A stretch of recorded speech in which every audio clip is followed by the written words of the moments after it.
Segala puji bagi nama Tuhan, Bapak Ibu Saudara sekalian, seluruh jemaat, kiranya kami ucapkan selamat pagi, selamat beribadah di dalam kasih Tuhan kita, Yesus Kristus, dan seluruh jemaat baik di kota Semarang, baik yang ada di Pos PI, Pojok Sedah Purwodadi, kiranya kami juga ucapkan selamat berbahagia di dalam kita bisa menikmati ibadah bersama-sama, baik lewat YouTube atau online yang kita akan nikmati bersama-sama.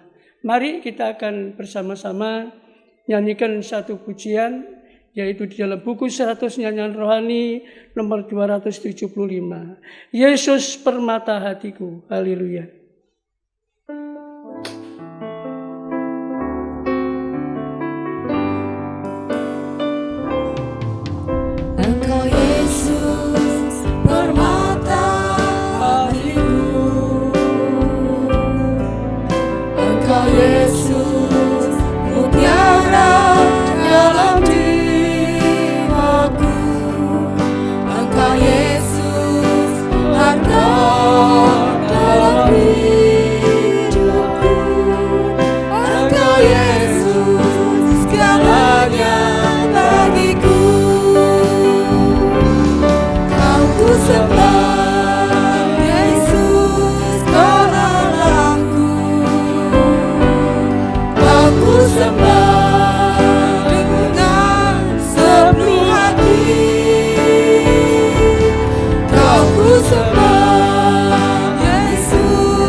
Allah yang hidup, Allah yang menjadi sesembahan kami, Allah yang sudah memperhatikan, memelihara kehidupan kami. Hingga saat ini kami boleh ada sebagaimana ada, kami bersama-sama dengan sidang jemaat-Mu pagi hari ini, kami boleh datang kepada Engkau, beribadah kepada Engkau, untuk kami boleh memuji dan memuliakan nama-Mu Tuhan. Satu kemurahan yang Tuhan berikan bagi kami di tengah-tengah keadaan yang semakin sukar, semakin sulit ini Tuhan. Namun Engkau masih memberikan kesempatan kepada kami untuk kami boleh beribadah kepada Engkau. Itu sebabnya kami mengucap syukur untuk semua yang Tuhan sudah kerjakan atas kehidupan kami ini Tuhan. Demikian juga menyerahkan ibadah kami ini Tuhan, dari permulaan sampai pada akhirnya, supaya Roh Tuhan sendiri yang memimpin jalannya ibadah ini. Bukan suatu ibadah yang biasa, namun ada satu kekuatan Roh Kudus ada di dalam kehidupan kami masing-masing. Sehingga kami boleh bersama-sama dengan sidang jemaat-Mu boleh beribadah, memuji dan memuliakan nama-Mu Tuhan. Secara khusus kami berdoa untuk hamba-Mu yang Tuhan percayakan untuk menyampaikan kebenaran firman Tuhan. Tuhan urapi supaya firman itu menjadikan kekuatan dalam kehidupan kami untuk menghadapi masa-masa akhir zaman ini Tuhan. Terima kasih Tuhan. Kami pohonkan doa kami dalam nama Tuhan kami Yesus Kristus. Haleluya. Amin. Amin. Ya, puji Tuhan. Saudaraku, mari kita akan bersama-sama memuji, memuliakan Tuhan. Ya, lewat pujian yang kita naikkan ke hadiratnya. Kita akan nyanyikan Bapa Surgawi, ajarku mengerti. Haleluya.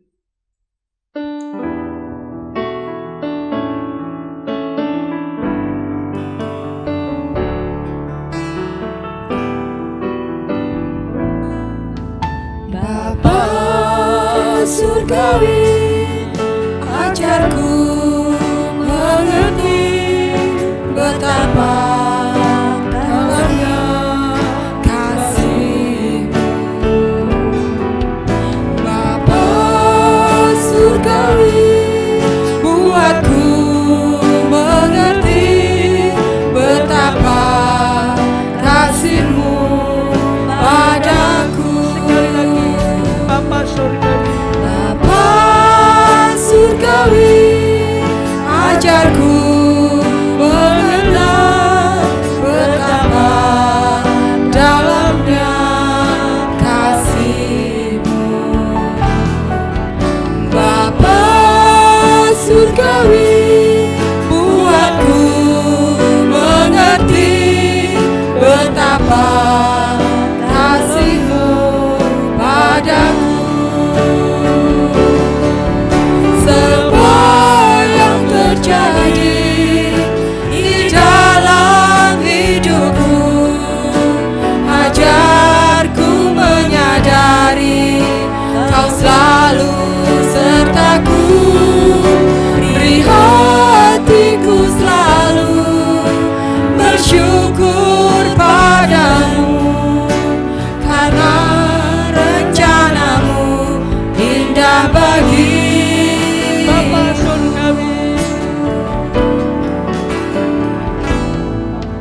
Bapa Surgawi, ajarku mengenal betapa dalamnya kasih-Mu. Bapa Surgawi, buatku mengerti betapa kasih-Mu padaku. Semua yang terjadi di dalam hidupku, ajarku menyadari Kau selalu sertaku. Beri hatiku selalu bersyukur padamu, agar rencana-Mu indah bagiku. semua yang terjadi Semua yang terjadi di dalam hidupku, ajarku menyadari Kau selalu sertaku. Beri hatiku selalu bersyukur padamu, agar rencana-Mu indah bagiku. Puji Tuhan, saudara-saudara yang kekasih. Memang kita sebagai anak-anak Tuhan, orang yang beriman kepada Yesus Kristus, apapun yang terjadi dalam kehidupan ini, ya mungkin kesukaran, ya mungkin kesusahan, sakit penyakit, ya apapun kesesakan dan seterusnya, itu bukan suatu kebetulan, tetapi itu merupakan satu rencana dan kehendak Tuhan yang indah, supaya kita dapat mengerti apa sih maksudnya Tuhan, apa sih maksud Tuhan, rencana Tuhan. Tuhan punya rencana yang indah dalam kehidupan setiap kita umat-umat Tuhan. Untuk itu kita bisa meyakini, kalau kita sudah mendengar firman Tuhan beberapa minggu yang lalu, ya orang dunia itu takut karena murka Tuhan, sampai dia berkata, ya bersembunyi di celah-celah batu untuk supaya ditimpa. Tetapi kalau bagi anak Tuhan boleh punya rasa takut, punya rasa ya cemas, tetapi Tuhan ingatkan, tetap percaya kepada Tuhan, tetap yakin Tuhan pasti tolong, Tuhan pasti akan menyertai. Itu janji Tuhan, itu firman Tuhan yang sudah kita dengar di hari-hari yang terakhir ini. Itu sebabnya pujian ini mengatakan bahwa rencana Tuhan indah dalam kehidupan kita. Sebab itu mari kita nyanyikan pujian ini, ya sekali lagi. Nanti kita akan sebentar mendengar firman Tuhan, ya namun sebelum kita mendengar firman Tuhan, kita akan mendengar yaitu paduan suara, ya, yaitu kelompok Sion akan mempersembahkan pujian kepada Tuhan. Kita nyanyikan pujian ini sekali lagi, nanti kita tunggu pujian dari paduan suara kelompok Sion. Haleluya.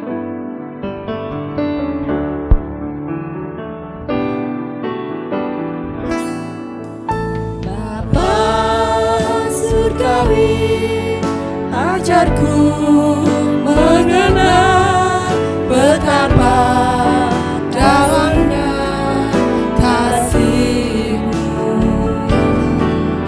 Bapa surgawi, buatku mengerti betapa kasih-Mu padaku. Semua yang terjadi di dalam hidupku, ajarku menyadari Kau selalu sertaku.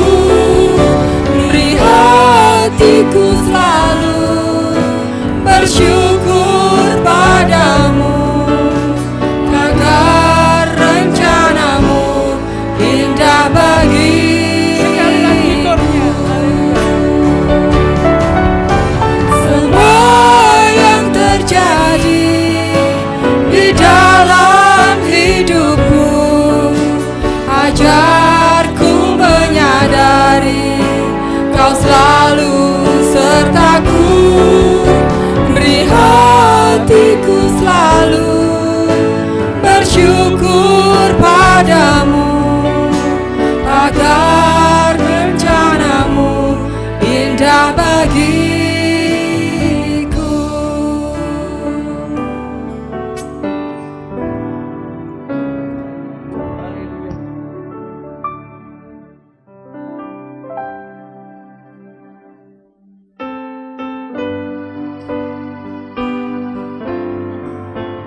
Selamat pagi saudara-saudara yang kekasih di dalam Tuhan Yesus Kristus.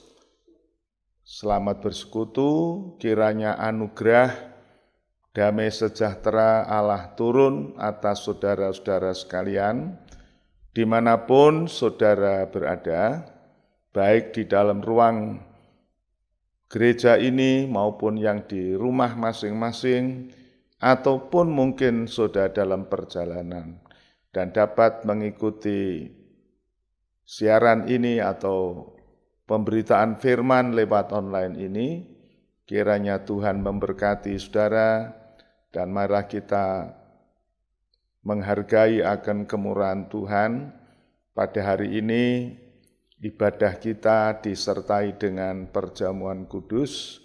Biarlah kita persiapkan hati kita masing-masing untuk menggunakan tubuh darah Kristus sebagai kekuatan kita, sebagai kemurahan Tuhan buat kita sekalian. Saudara, mari kita akan tundukkan kepala, kita mohon kemurahan Tuhan untuk kita dapat menikmati firman-Nya, sehingga firman itu menjadi kegirangan bagi kita. Puji Tuhan, kita tunduk kepala. Bapa di dalam sorga, mengucap syukur untuk kesempatan yang Tuhan beri. Hari ini kami masih dapat menikmati hadirat-Mu. Kami mengucap syukur untuk pujian, penyembahan, kiranya menjadi bau harum di mata Tuhan, dan sekarang kami mau duduk diam untuk mendengarkan firman-Mu sebelum kami menikmati perjamuan kudus, tubuh dan darah-Mu yang disediakan bagi kami untuk kami beroleh pemeliharaan di hari-hari yang terakhir ini. Tuhan, mohon kemurahan Tuhan, beri kiranya kami mendapatkan rahmat di hadapan Engkau, buat kami dapat mengerti firman Tuhan, buat kami dapat memahami firman-Mu yang tertulis dan Roh-Mu yang kudus yang menghidupkan. Dan urapi hamba-Mu ini hanya alat semata, tetapi firman-Mu lah firman yang hidup dan yang berkuasa. Firman-Mu yang sanggup memenuhi keperluan kami, dan firman-Mu yang sanggup mengubah kehidupan kami. Terpuji nama Tuhan. Di dalam berkat nama Tuhan Yesus, kami mohon doa kami. Haleluya. Amin. Saudara-saudara, pagi hari ini firman Tuhan yang saya persiapkan dalam 1 Korintus pasal 2 ayat 1 sampai ayat yang ke-5 ya. 1 Korintus pasal 2 ayat 1 sampai 5, demikian firman Tuhan akan dibacakan ya. Puji Tuhan. Demikianlah pula ketika aku datang kepadamu, saudara-saudara, aku tidak datang dengan kata-kata yang indah atau dengan hikmat untuk menyampaikan kesaksian Allah kepada kamu. Sebab aku telah memutuskan untuk tidak mengetahui apa-apa di antara kamu selain Yesus Kristus, yaitu Dia yang disalibkan. Aku juga telah datang kepadamu dalam kelemahan dan dengan sangat takut dan gentar. Baik perkataanku maupun pemberitaanku tidak kusampaikan dengan kata-kata hikmat yang meyakinkan, tetapi dengan keyakinan akan kekuatan Roh, supaya iman kamu jangan bergantung pada hikmat manusia, tetapi pada kekuatan Allah. Puji Tuhan. Demikian firman Tuhan, saudara-saudara. Pada pagi hari ini firman Tuhan merupakan surat dari Rasul Paulus yang ditujukan kepada jemaat di Korintus. Ya, jemaat Korintus itu jemaat yang cukup unik, saudara. Unik artinya jemaat yang dalam suratnya Paulus ini terungkap begitu banyak persoalan, begitu banyak masalah yang terjadi, saudara-saudara. Tapi di dalam pasal 1 Paulus berkata bahwa jemaat Korintus ini sudah dipanggil menjadi orang kudus. Walaupun dalam fakta kenyataan seorang Korintus masih banyak problem dalam ibadahnya, di dalam kehidupan rohaninya. Tetapi Paulus sudah mengatakan mereka itu adalah orang-orang kudus. Karena pengertian orang kudus di dalam ukuran Alkitab bukan karena mereka berbuat benar, berbuat baik, berbuat sesuatu yang saleh, tetapi dibenarkan atau dikuduskan oleh Kristus, oleh penebusan Kristus.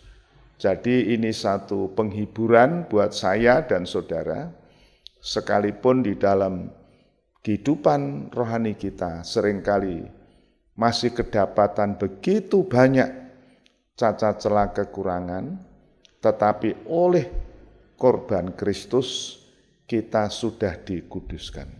Itu dalam pasal 1 ayat 30 dikatakan, kita dibenarkan, dikuduskan oleh korban Kristus. Sebab itu pada pagi hari ini, saudara-saudara, firman Tuhan saya fokuskan pada ayat yang kedua yang berkata demikian tadi, yaitu aku tidak ingin tahu apa-apa di antara kamu kecuali Yesus Kristus, yaitu Dia yang disalibkan. Paulus sengaja menulis surat ini untuk tidak coba untuk mengungkapkan hal-hal yang terjadi di dalam jemaat Korintus, walaupun selanjutnya di dalam surat-surat itu mulai pasal 3 bahkan sampai pasal yang ke-10, Paulus mengupas atau Paulus mengulas banyak hal yang terjadi dalam kehidupan orang Korintus, tetapi dia bilang, aku tidak ingin tahu semuanya itu kecuali Yesus Kristus yang ada di dalam kamu, yaitu Yesus yang disalibkan. Mengapa Paulus nulis begitu, saudara? Karena fokus kita atau sandaran kita itu bukan kepada ibadah kita ataupun kesalehan kita sebagai orang-orang yang beragama, tetapi Paulus ingin menekankan di sini bahwa fokus sandaran kita itu kepada Yesus yang disalibkan. Yesus yang disalibkan itu sudah membayar semua, saudaraku, semua tuntutan-tuntutan di dalam hukum Taurat, dan itu di dalam kehidupan kita. Sehingga kalau kita memiliki Yesus, yaitu Yesus yang disalibkan, maka kita dapat mengklaim atau dapat menempatkan diri sebagai orang-orang yang sudah dikuduskan, sudah dibenarkan oleh karena penebusan Yesus Kristus. Sebabnya maka Paulus menyatakan, aku tidak ingin tahu apa yang terjadi dalam hidup kamu, juga saya tidak ingin tahu kondisi kamu, apakah kamu makmur atau tidak makmur, kamu kaya atau tidak kaya. Ya, satu hal yang saya ingin tahu tentang Yesus Kristus, yaitu Dia yang disalibkan. Nah, pada pagi hari ini, saudara, saya ingin saudara kita mau menfokuskan juga kehidupan kita di dalam Tuhan Yesus yang disalibkan. Kenapa ya Paulus mengatakan Yesus yang disalibkan? Karena memang kalau kita membaca secara nama, Ya, di dalam Alkitab bukan cuma Yesus Kristus yang disalibkan yang bernama Yesus, Barabas yang dipenjara kemudian dibebaskan oleh Pontius Pilatus itu juga memakai nama Yesus. Dalam surat Kolose, Paulus juga menulis ada seorang namanya Yusuf, Yesus yang bergelar Justus dan Yusuf. Bahkan saudara, ada nama-nama lain. Di zaman sekarang ini di negeri Filipina juga banyak orang pakai nama Yesus. Bahkan kalau kita pakai bahasa lain, orang pakai nama Isa banyak, saudara. Ya, orang-orang Arab pakai nama Isa juga banyak. Tetapi nama-nama itu adalah nama manusia. Tetapi kalau Paulus teruskan, yaitu dia yang disalibkan, hanya Yesus orang Nazaret, anaknya Yusuf tukang kayu itu. Dia adalah penebus dosa, menyelesaikan segala problem kita karena dia disalib. Sebab itu, saudara-saudara, kita mau fokuskan hidup kita, ibadah kita berdasar kepada Yesus yang disalibkan. Yesus yang disalibkan itu, dia tulis di dalam pasal 1 Korintus ayat 18 mengatakan itu sebetulnya suatu berita yang ya tidak populer katakan. Itu berita dianggap suatu kebodohan katanya. Tapi bagi orang yang merasa bisa. Tetapi dikatakan Yesus yang tersalib itu merupakan kuasa, kekuatan Allah. Ya, mari kita akan membaca 1 Korintus 1 ayat 18. Ya. 1 Korintus 1 ayat 18. Sebab pemberitaan tentang salib memang adalah kebodohan bagi mereka yang akan binasa. Tetapi bagi kita yang diselamatkan, pemberitaan itu adalah kekuatan Allah. Ya. Yesus yang disalibkan itu sebetulnya berita yang tidak terlalu menarik orang pada zaman itu, saudara, terutama bagi orang-orang Yunani. Itu kebodohan, mana ada orang disalibkan, lantas kita percaya diselamatkan. Itu satu hal yang bodoh, dianggap terlalu mudah begitu, saudara. Sebaliknya, orang Yahudi menganggap itu suatu hal yang tidak masuk akal.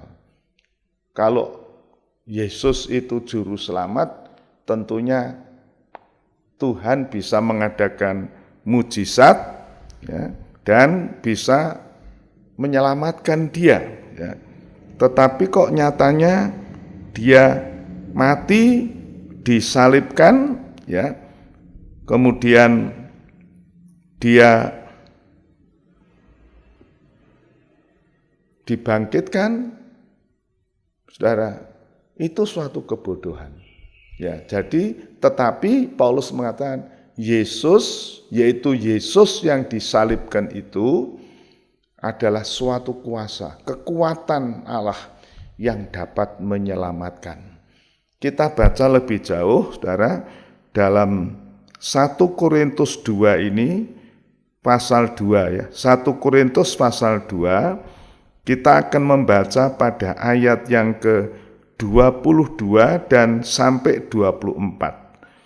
1 Korintus pasal 2 ayat yang ke-22.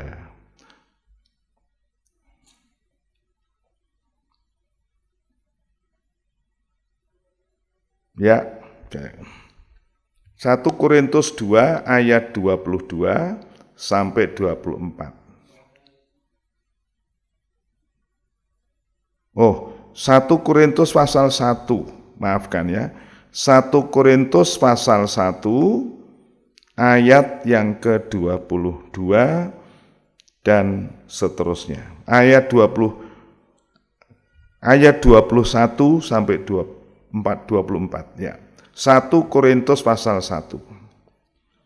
Oleh karena dunia dalam hikmat Allah tidak mengenal Allah oleh hikmatnya, maka Allah berkenan menyelamatkan mereka yang percaya oleh kebodohan pemberitaan Injil. Ya, Tuhan justru berkenan menyelamatkan mereka yang percaya oleh kebodohan pemberitaan Injil.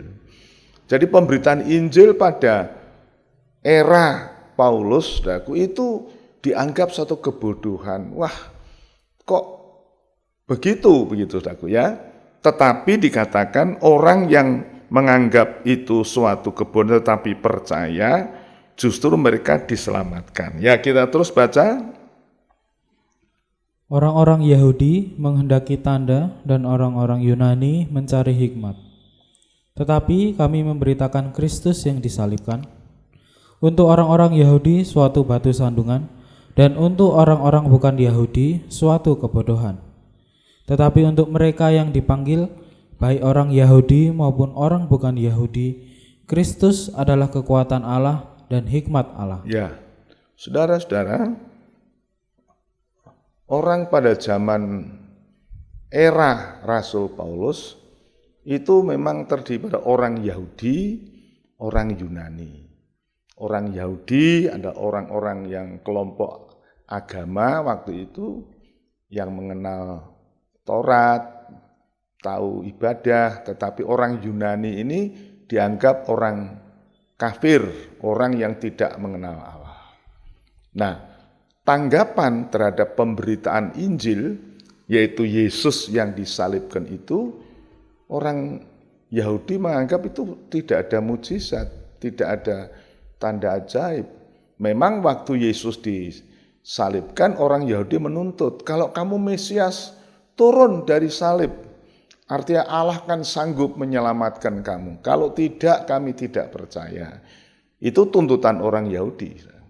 Artinya menuntut tanda ajaib. Tetapi orang Yunani wah ini satu kebodohan.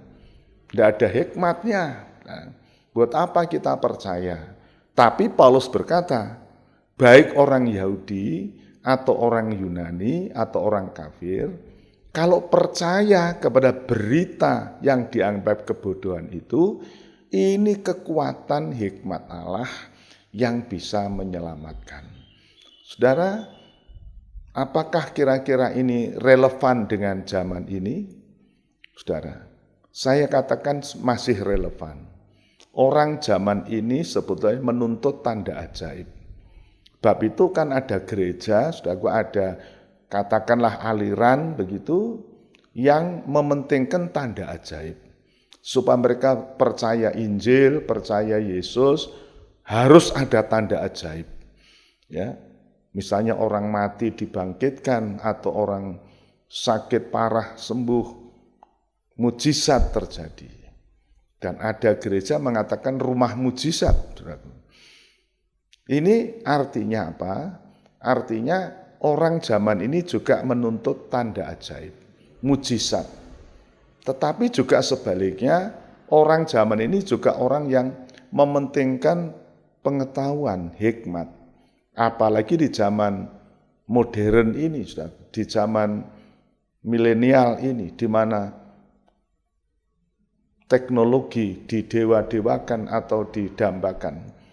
Orang menuntut banyak hikmat, sehingga pemberitaan yang tidak masuk akal, tidak rasional, ya dianggap sesuatu yang nonsen, omong kosong gitu. Tetapi saudara, sekali lagi, firman Allah itu ya dan amin. Firman Allah tidak pernah keliru, tidak pernah berubah. Dikatakan, orang baik orang Yahudi atau orang Romawi atau orang Yunani, kalau percaya kepada berita yang dianggap kebodohan itu tentang salib, maka orang itu diselamatkan. Saudara, ini memang berita yang begitu sederhana. Itu sebabnya maka Rasul Paulus mengatakan, hei saudara-saudara orang Korintus, saya tidak ingin tahu apa-apa tentang kamu, tentang perkembangan kamu, kecuali tentang Yesus, Yesus yang disalibkan itu. Artinya apa? Karena inilah rahasia keselamatan, rahasia pertolongan bagi kita. Nah, begitu juga saudara pada saat ini, saya ingin menekankan ini, tetapi saya ingin memberikan ilustrasi dengan satu peristiwa yang terjadi di padang gurun, yaitu kepada orang-orang Israel. Betapa sederhananya berita ini dapat menolong. Kita akan membaca dalam kitab Keluaran, saudaraku, kitab Keluaran pasal yang ke-15. Keluaran pasal yang ke-15.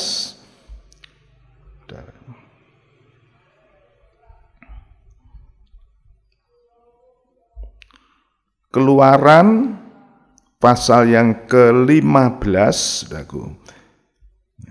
Kita akan membaca di sana pada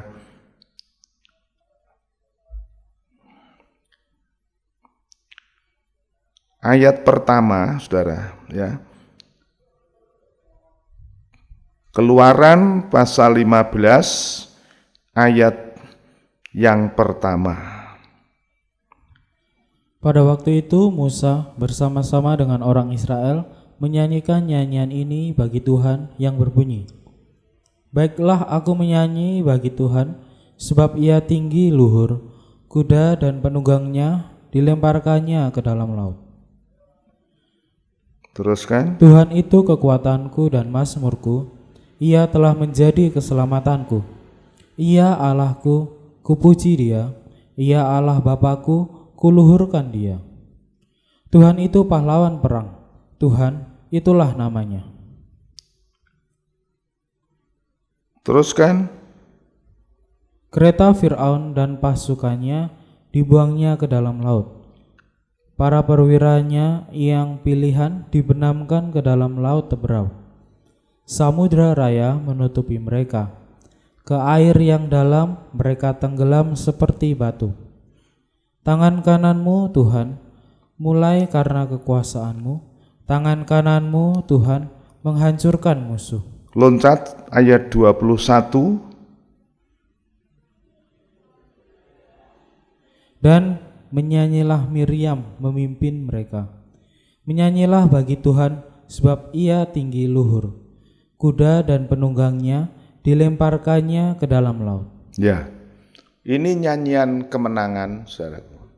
Yaitu setelah orang Israel menyeberang Laut Kolsum atau Laut Merah, atau dalam Alkitab terjemahan baru disebut Laut Teberau.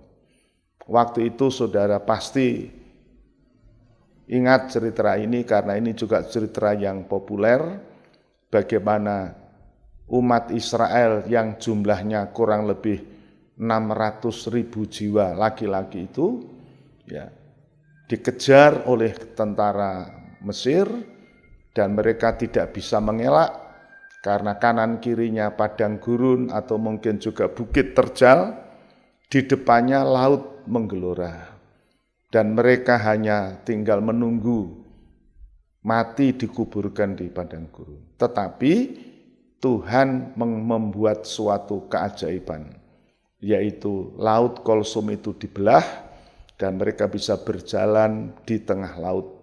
Air itu beku atau dibuat tembok, ya saudara, dibuat seperti tembok sehingga orang bisa melewati. Ini suatu tanda heran, penyelamatan yang luar biasa. Sehingga orang Israel menyanyi pujian, pujilah Tuhan sebab besar cintanya, pujilah Tuhan sebab luar kuasanya. Miriam menabuh rebana dengan menari bersama kaum perempuan yang lain. Tetapi itu tidak lama, saudara. Beberapa waktu kemudian atau beberapa hari kemudian terjadi suatu kepahitan hati. Nah, ini yang saya mau ceritakan. Kita akan membaca itu ayat 22, satu perikop kita baca. Ayat 22 ini dan seterusnya, saudara. Keluaran pasal 15 ayat 22. Musa menyuruh orang Israel berangkat dari Laut Teberau, lalu mereka pergi ke padang gurun Syur. 3 hari lamanya mereka berjalan di padang gurun itu dengan tidak mendapat air. Sampailah mereka ke Mara, tetapi mereka tidak dapat meminum air yang di Mara itu karena pahit rasanya. Itulah sebabnya dinamai orang tempat itu Mara. Lalu bersungut-sungutlah bangsa itu kepada Musa. Kata mereka, apakah yang akan kami minum? Musa berseru-seru kepada Tuhan, dan Tuhan menunjukkan kepadanya sepotong kayu. Musa melemparkan kayu itu ke dalam air, lalu air itu menjadi manis. Di sanalah diberikan Tuhan ketetapan-ketetapan dan peraturan-peraturan kepada mereka, dan di sanalah Tuhan mencoba mereka.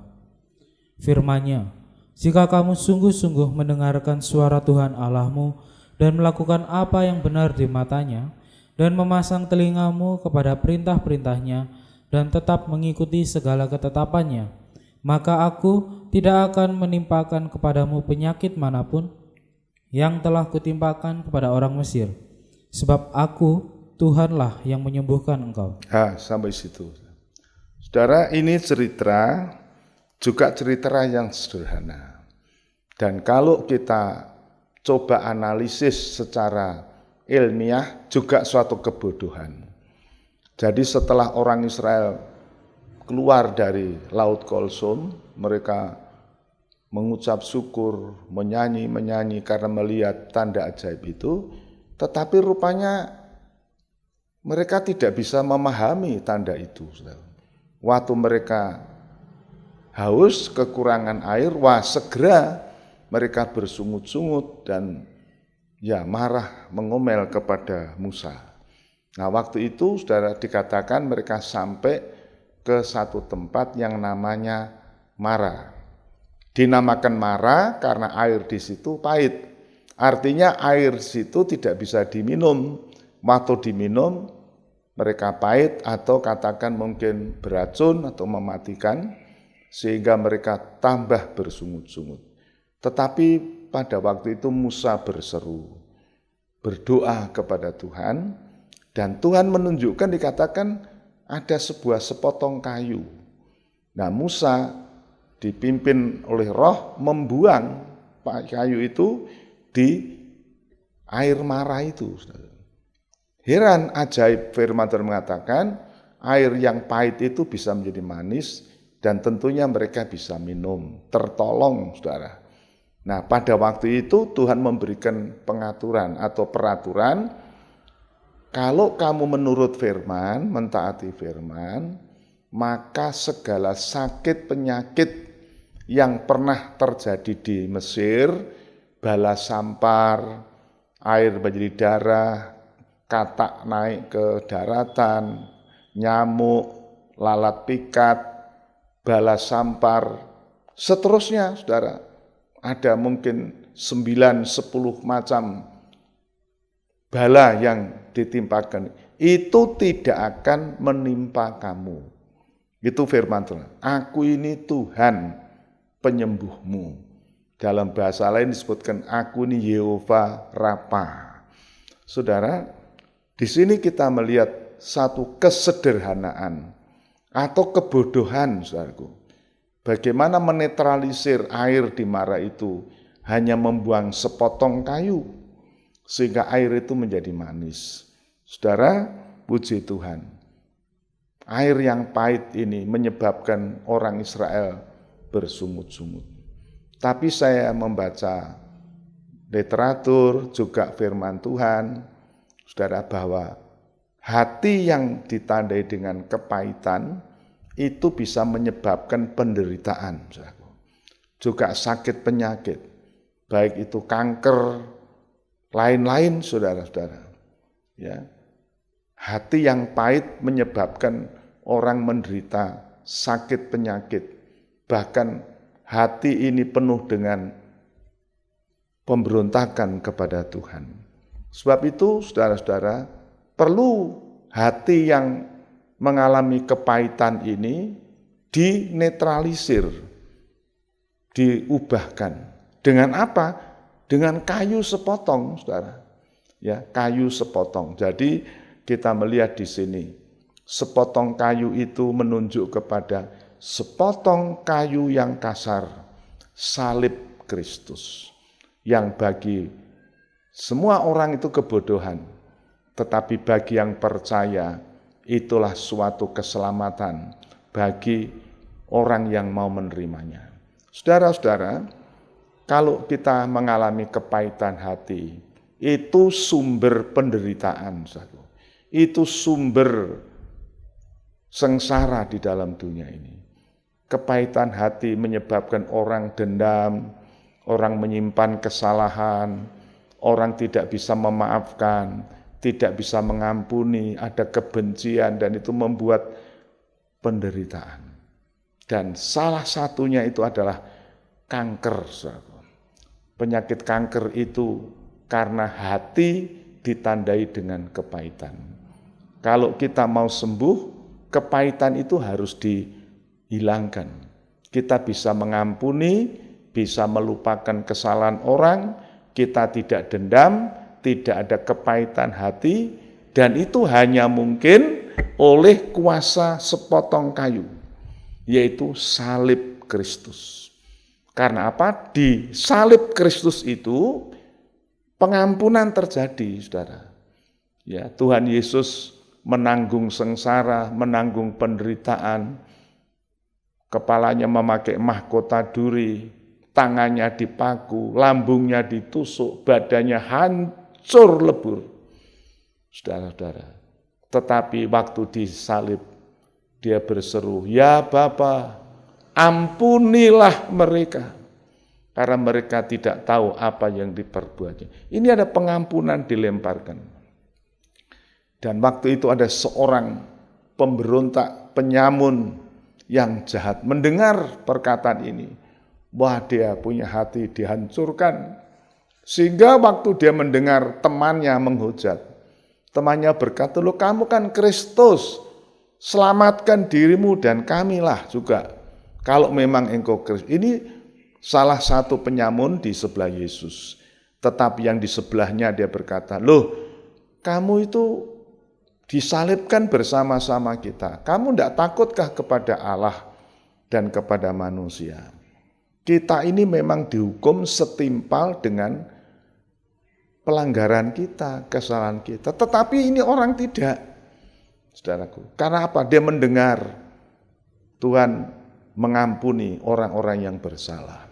Kemudian penyamun ini berkata, "Ya Tuhan, ingatlah aku kalau engkau masuk dalam kerajaan-Mu." Nah, Tuhan berkata waktu itu, "Hari ini juga kamu bersama aku di dalam Firdaus." Saudara, saya sampaikan, memang tidak ditulis di dalam kitab Injil Lukas pasal 23 itu, tetapi saya pikir penyamun ini, kepahitan hatinya, dendamnya sudah dinetralisir oleh kuasa salib Kristus, sehingga dia bisa merendahkan diri, mengakui bahwa dia orang berdosa, orang yang patut dihukum, kemudian bisa mohon belas kasihan Tuhan. "Tuhan, ingatlah aku waktu engkau datang sebagai Raja."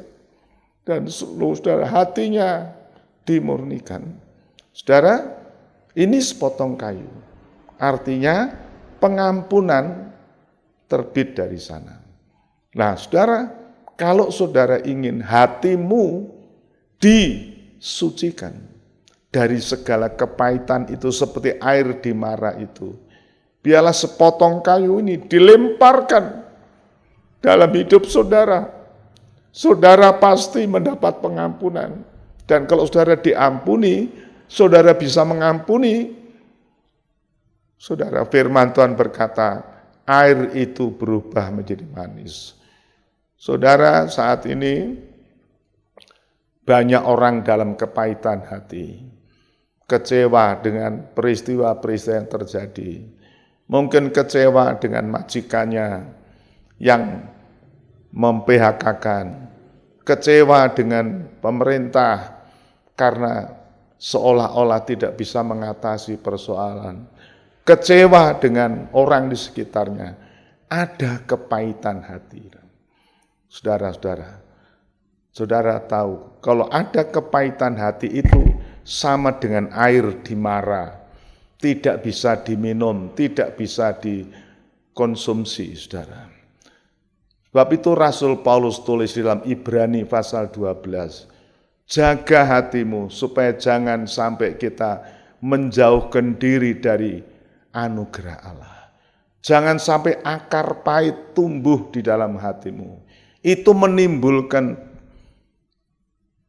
kerusakan, menimbulkan penderitaan. Saudara, saya beritahukan saudara, siapapun saudara, apapun yang saudara alami, selama ada kepahitan hati, saudara tidak bisa mengampuni orang lain, maka saudara pasti mengalami kepahitan hati. Saudara mungkin orang Kristen, mungkin juga masuk gereja, tetapi kalau saudara tidak bisa mengampuni, saudara pasti mengalami penderitaan. Bagaimana caranya, saudaraku? Terima sepotong kayu yang kasar ini.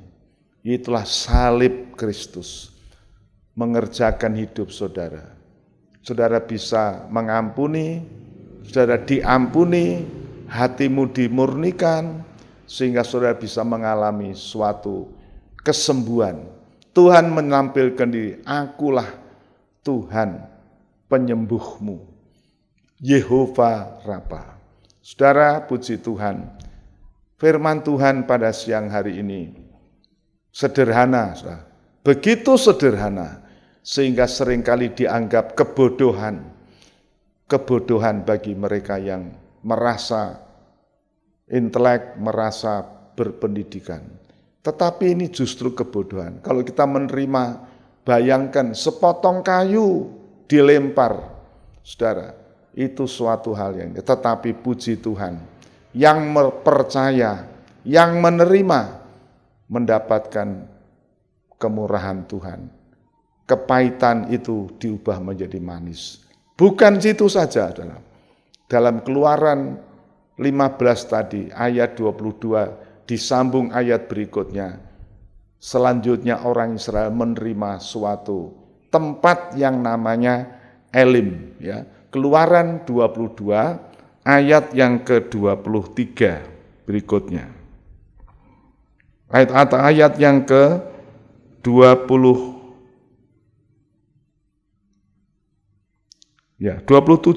27. Keluaran 15 ayat 27. Ya. Sesudah itu sampailah mereka di Elim. Di sana ada 12 mata air dan 70 pohon korma. Lalu berkemahlah mereka di sana di tepi air itu. Ya. Saudara, bukan hanya itu, saudara. Ya, waktu itu mereka seketika dapat menikmati air yang pahit menjadi manis, tetapi tidak hanya sampai situ. Mereka meneruskan perjalanan dan sampai ke tempat namanya Elim. Nah, di Elim itu mereka mendapatkan 12 pancaran air, saudaraku, mata air, kemudian 70 pohon korma. Nah, pohon korma ini artinya pohon yang bisa dinikmati, khasiatnya dan sebagainya. Saudara, ini adalah merupakan perjalanan umat Israel.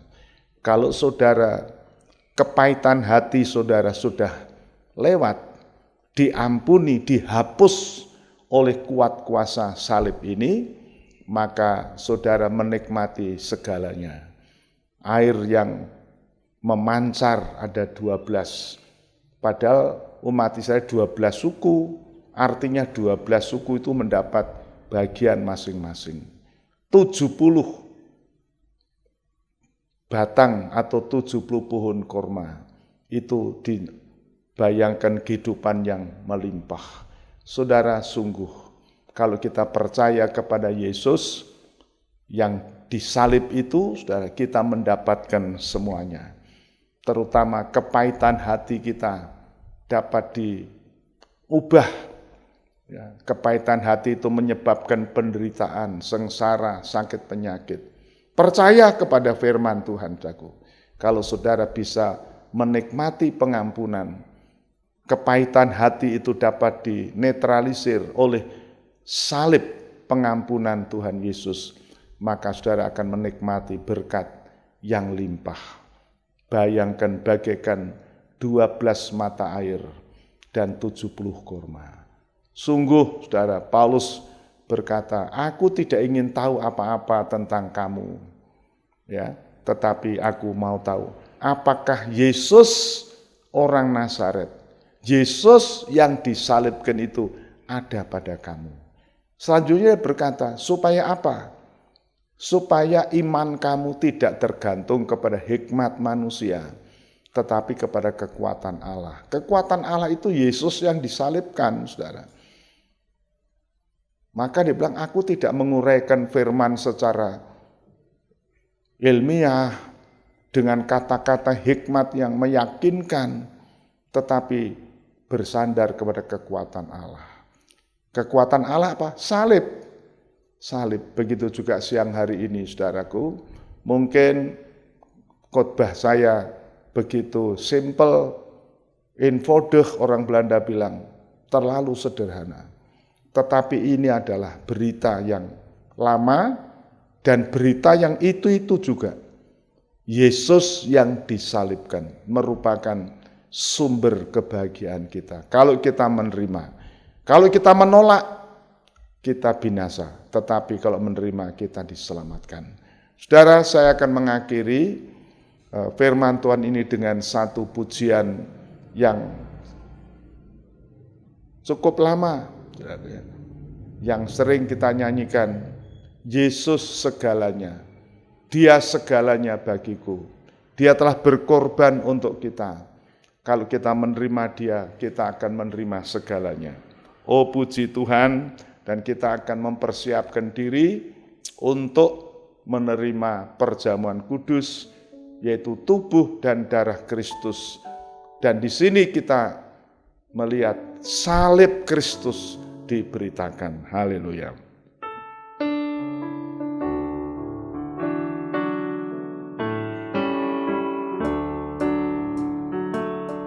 Dialah segalanya,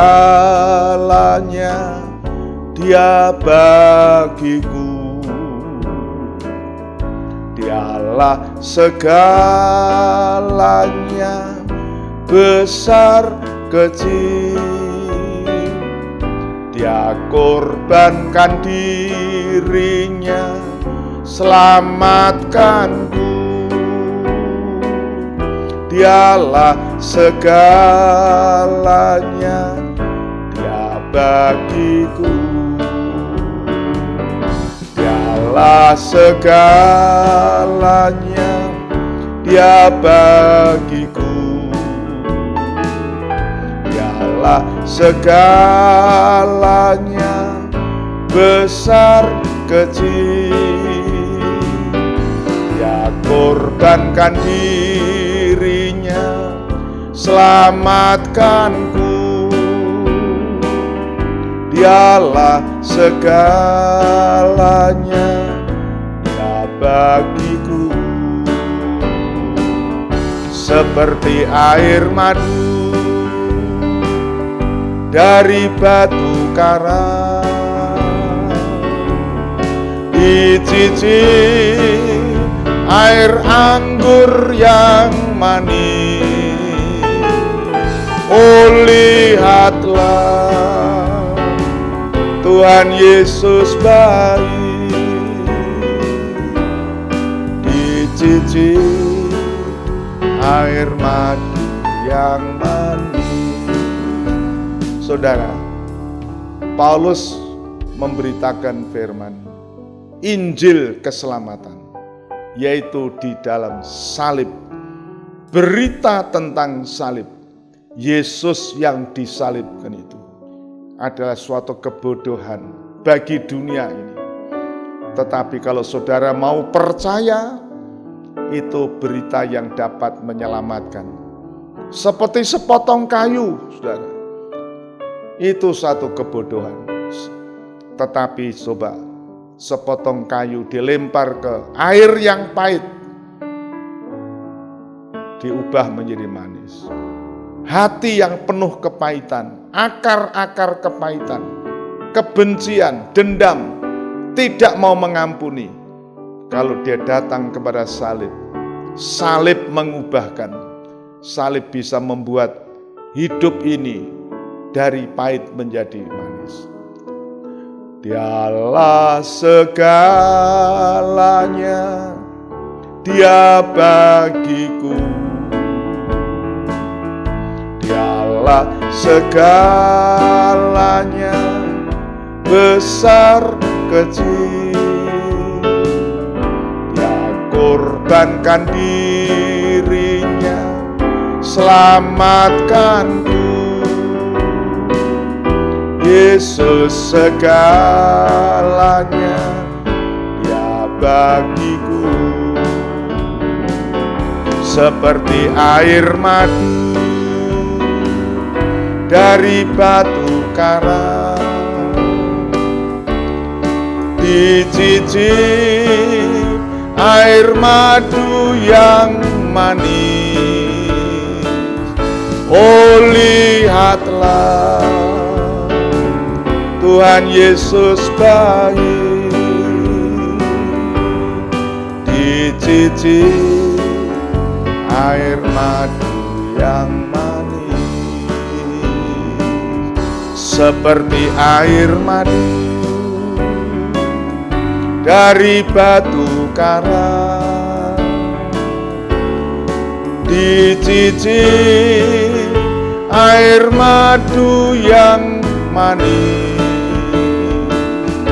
Oh, lihatlah,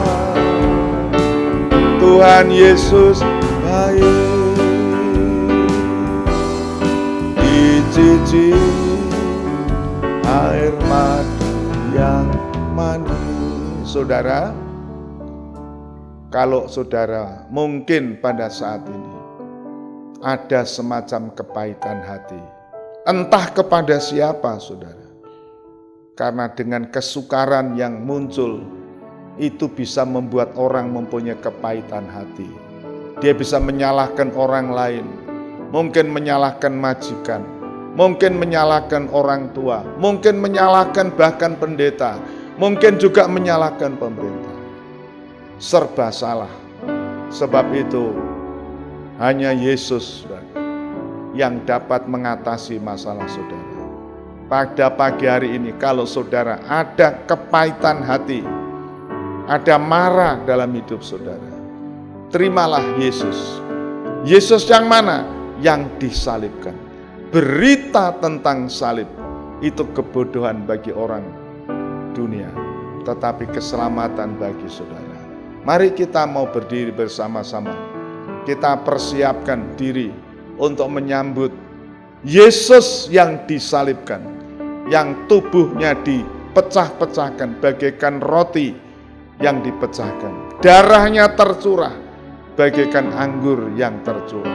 Oh, ini memberikan kehidupan, keselamatan, kesembuhan bagi orang yang sakit.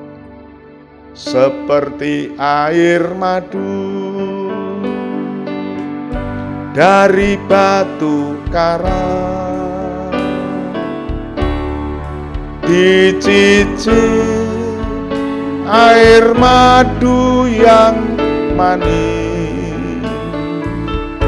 Oh, lihatlah, Tuhan Yesus baik, dicicip air anggur yang manis. Sekali lagi, Dialah segalanya, Dia bagiku. Dialah segalanya, besar kecil. Dia korbankan dirinya, selamatkanku. Dialah segalanya, Dia bagiku. Seperti air madu dari batu karang, dicicip air anggur yang manis. lihatlah, Tuhan Yesus baik. Dicicip air anggur yang manis. Tuhan Yesus, terima kasih pada hari ini Tuhan ditampilkan lewat firman-Mu sebagai batu karang yang dipecahkan, yang daripadanya keluar air memancar, bahkan bagaikan air madu yang manis. Engkau juga bagaikan sepotong kayu, salib-Mu yang di atasnya dipakukan penderitaan, sengsara, aniaya, penghukuman, penghakiman atas dosa. Di atas kayu salib sudah Tuhan tanggung. Dan kayu salib itu bagaikan sepotong kayu yang kasar yang dilemparkan ke air di Mara dan mengubah air yang pahit menjadi manis. Oh Tuhan, terima kasih betapa hidup kami, hati kami ditandai dengan kepahitan-kepahitan, sehingga menyebabkan penderitaan, menyebabkan sakit penyakit, menyebabkan stres, dan seterusnya. Tuhan, pada pagi hari ini kami mendengar berita yang dianggap kebodohan oleh dunia, tetapi merupakan keselamatan bagi kami. Itulah berita tentang salib. Itulah tentang tubuh dan darah-Mu yang dihancurkan, dipecahkan di kayu salib, yang dianggap kebodohan bagi dunia. Tetapi firman-Mu berkata, yang mau menerima, yang mau percaya, ia mendapatkan keselamatan. Tuhan, pagi hari ini kami mau mohon kemurahan-Mu. Kalau di antara jemaat-Mu atau mereka yang mendengar firman-Mu saat ini, ada kepahitan hati, ada akar-akar pahit, sehingga menyebabkan mereka menderita dalam hidupnya. Mungkin penderitaan penyakit, penderitaan secara mental, batin, dan sebagainya. Oh Tuhan, kiranya Tuhan, roh pengampunan Tuhan beri. Kami datang pada kaki salib-Mu.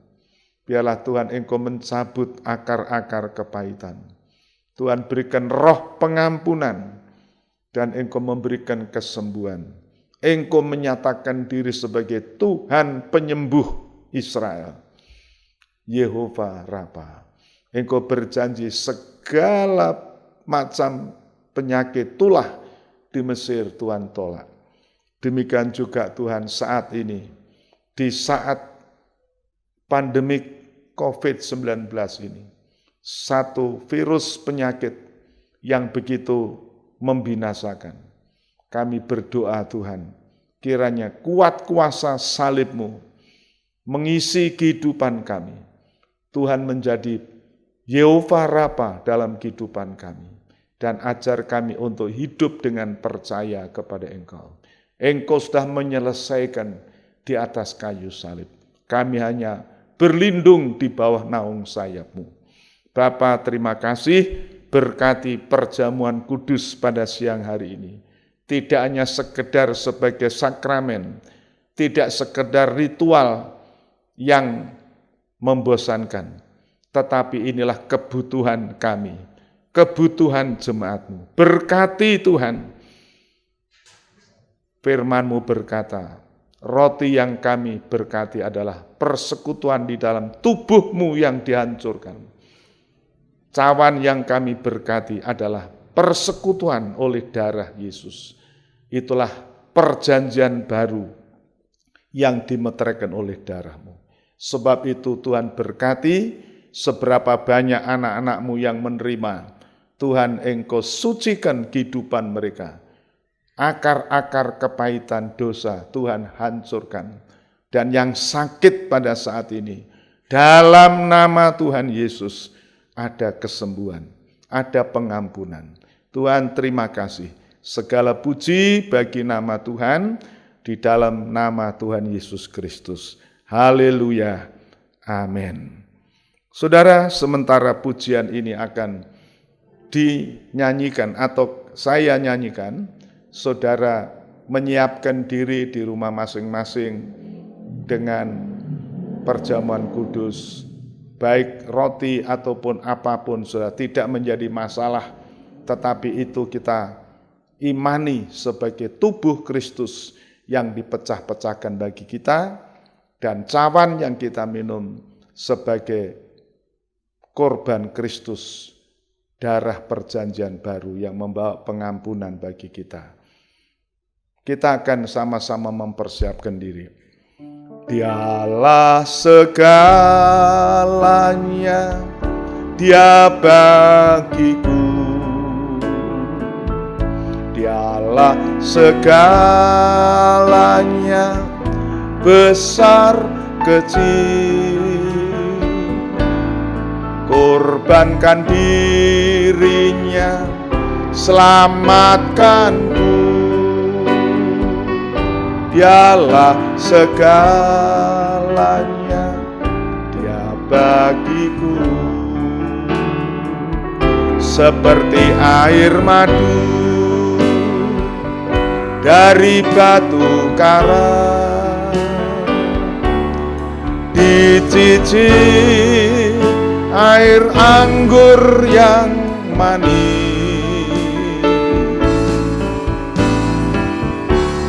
Haleluya. Saudara berdiri dan kita akan menikmatinya sementara musik akan dinyanyikan.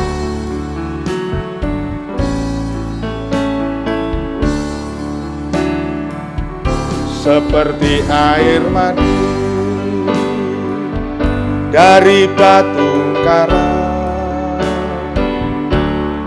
dicicil air anggur yang manis.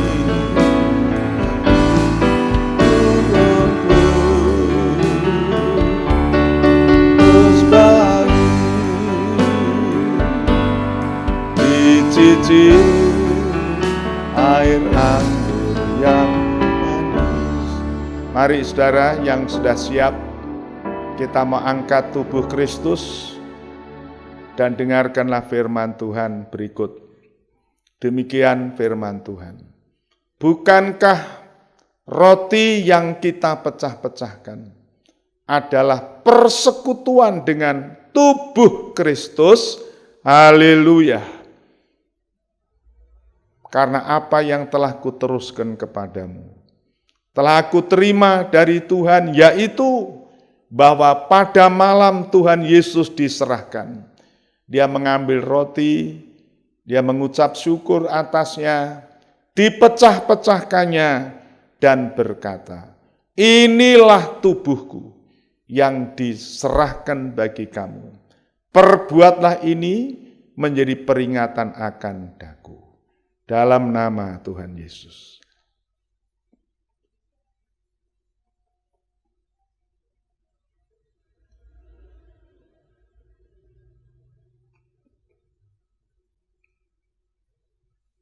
Kita mengangkat cawan. Demikian firman Tuhan. Bukankah cawan pengucapan syukur, yang atasnya kita ucapkan syukur adalah persekutuan dengan darah Kristus? Haleluya. Demikian pula ia mengambil cawan sesudah makan, lalu berkata, cawan ini adalah perjanjian baru yang dimeteraikan oleh darahku. Perbuatlah ini setiap kali kamu meminumnya, menjadi peringatan akan daku. Demikian firman Tuhan. Kita minum bersama dalam nama Yesus. Haleluya. Haleluya. Haleluya. Haleluya. Haleluya. Paulus bertanya, saudara, aku tidak ingin tahu tentang apapun dalam hidupmu, kecuali Yesus. Yesus yang disalibkan. Apakah ada di dalam hatimu? Kalau Yesus di dalam hatimu, Dia segalanya. Dia menjawab, Dia menyelesaikan setiap masalah, besar kecil, bagi Dia akan menyelesaikan. Apa sebabnya? Dia sudah membayar dengan korbannya di kayu salib. Dia menyelesaikan. Dia sudah membayar dengan harga tunai. Kita tinggal menikmati. Haleluya. Dialah segalanya, Dia bagiku. Dialah segalanya, besar kecil. Dia korbankan dirinya, selamatkanku. Dialah segalanya, Dia bagiku. Seperti air madu dari batu karang, dicicil air anggur yang manis. Oh, lihatlah, Tuhan Yesus baik, dicicil air madu yang manis. Ya Tuhan, pada akhir ibadah ini, kami naikkan syukur terima kasih, khususnya untuk korban-Mu yang sempurna, telah menanggung segala sengsara penderitaan. Sebagai ganti, Tuhan mencurahkan berkat-Mu atas kami. Mengucap syukur untuk pengampunan yang Tuhan sediakan lewat korban-Mu. Dan kami percaya Tuhan, seberapa banyak jemaat-Mu yang mendengar firman-Mu dan percaya, Tuhan, Engkau menjamah kehidupan mereka. Dan Engkaulah Imam Besar Agung yang telah melayani kami. Engkau telah mempersembahkan korban sempurna, yaitu tubuh-Mu sendiri, untuk mengadakan gerakhirat dan pendamaian. Engkau yang layak menerima kemuliaan, hormat dan kuasa, kekayaan, hikmat, kekuatan, puji-pujian sampai selama-lamanya. Segala puji syukur bagi Tuhan. Sekarang Bapa, kami menyerahkan jemaat-Mu untuk mengakhiri ibadah ini, kembali kepada kegiatan-kegiatan semula. Kiranya berkat anugerah, damai sejahtera kasih sayang Tuhan Yesus turun atas saudara sekalian, menyertai sampai Maranatha, Tuhan datang di awan yang permai untuk menjemput kita sekalian. Tuhan, terima kasih. Dalam nama Tuhan Yesus kami mohon doa kami. Haleluya. Amin. Selamat siang, saudara. Tuhan memberkati saudara-saudara semua.